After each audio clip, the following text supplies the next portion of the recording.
path.read_text throws an error on empty files, while read_bytes returns an empty byte string silently.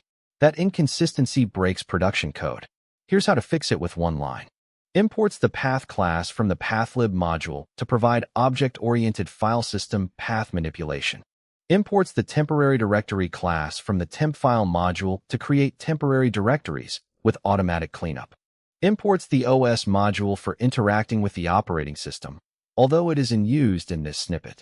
Instantiates a temporary directory object which creates a new temporary directory on the file system and stores its path in D. Uses path division operator to append the file name empty.txt to the temporary directory path stored in d.name. Writes an empty bytes object B to the file represented by P using write_bytes, which opens the file in binary write mode. Begins a try block to attempt operations that might raise a Unicode decode error when interpreting binary data as text. Calls read_bytes on P to retrieve the file contents as a bytes object and prints its representation. Calls read_text on P to interpret the file contents as UTF-8 encoded text and prints its representation.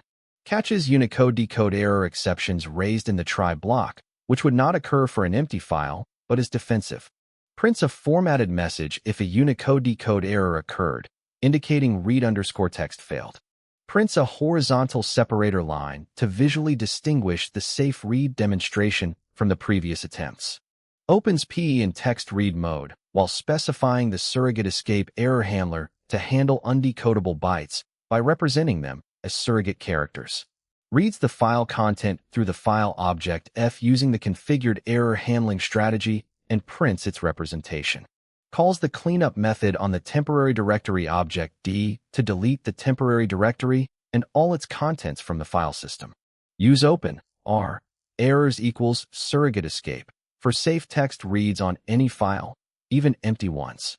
Subscribe for daily coding videos.